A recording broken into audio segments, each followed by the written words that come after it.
नमस्कार दोस्तों, जय हिंद। इस वक्त हम सब के लिए एक बड़ी दुख भरी खबर सुनने को देखने को मिल रही है कि जो हरीश राणा है वो हमारे बीच में नहीं रहे।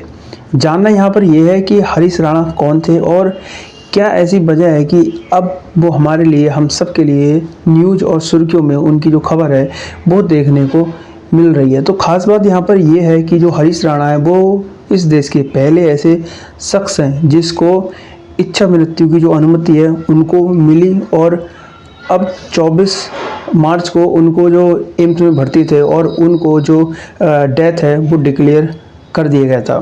बात करें इस पूरी घटनाक्रम के बारे में तो हम जानते हैं, तो ये जो घटना है वो है आज से लगभग 13 साल पहले, यानी कि 2013 की, जब वो अपने हॉस्टल में पढ़ाई कर रहे थे, यानी कि बीटेक की पढ़ाई करने वाले एक होनहार व्यक्ति थे हरीश राणा। जब 20 अगस्त को खबर आती है कि जो हरीश राणा है वो चौथी मंजिल, यानी कि हॉस्टल में रह रहे थे और उसकी जो चौथी मंजिल है उससे वो नीचे गिर जाती है।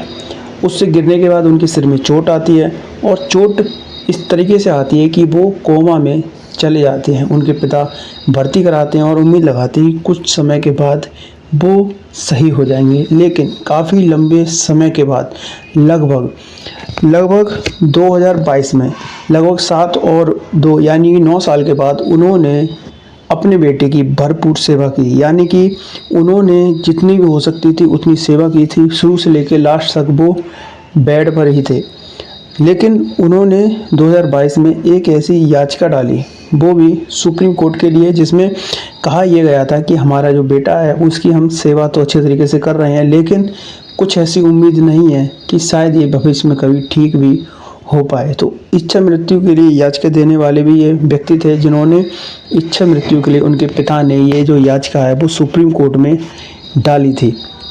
और जब 2024 में इस इच्छा मृत्यु के बारे में एक जो कोर्ट का आदेश आता है और उसमें इस जो इच्छा मृत्यु है उसको खारिज कर दिया जाता है। लेकिन जब 11 मार्च 2026 को ये जो कोर्ट है, सुप्रीम कोर्ट है, इस इच्छा मृत्यु को यानी कि अनुमति दे देती है। इसमें कई सारे तरीके होते हैं इच्छा मृत्यु देने के, जिसमें एंथियोसिस एक प्रोसेस होती है जिसमें इंजेक्शन या दवाई के जरिए जो मरीज है उसको दिया जाता है। लेकिन यहाँ पर जो हरीश राणा की जो एक प्रक्रिया चली थी इच्छा मृत्यु की, उसमें पैसिव एंथियोसिस एक प्रक्रिया है उसको अपनाया गया था, जिसमें धीरे धीरे जो कि एक आईसीयू में भर्ती होता है, लाइफ सपोर्ट दिया जाता है, उसको धीरे धीरे करके हटाया जाता है। तो उस तरीके से दिया गया था। इसमें मरीज की सारी चीज़ें धीरे धीरे करके कम की जाती हैं, जिससे एक नेचुरल जो डेथ है वो होती है। और ऐसे ऐसे डॉक्टर उसमें रखे जाते हैं जो कि पूरी तरीके से मॉनिटरिंग करते हैं कि शरीर को किसी तरीके की पीड़ा ना हो।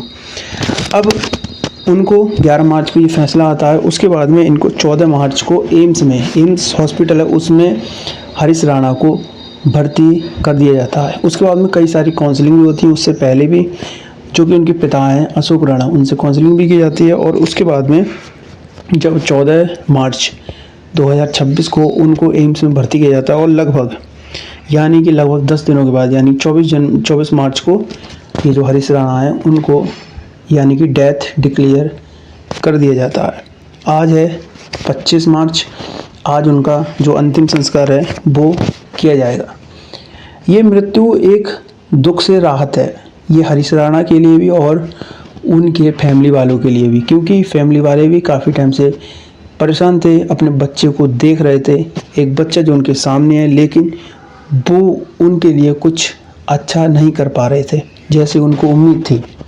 तो सोसाइटी जो कि ये लोग रहते हैं एम्पायर सोसाइटी में, उस सोसाइटी के जितने भी लोग हैं, उनका परिवार ही नहीं बल्कि उनकी जो पूरी सोसाइटी है वो भी इस पूरी घटना से, इस मृत्यु से वो भी काफ़ी परेशान है। तो उनका जो अंतिम संस्कार है वो भी किया जाएगा और वो किया जाएगा ग्रीन पार्क, एक जगह है, उस जगह पर इनका हरीश राणा का जो अंतिम विदाई है उसको दी जाएगी। आपको ये वीडियो कैसी लगी आप बताएं और सजेशन दे सकते हैं। अगर आपको कुछ गलत या किसी तरीके की आपको इसमें गलत लगता है तो आप भी कमेंट करके बता सकते हैं। आपको बहुत बहुत धन्यवाद।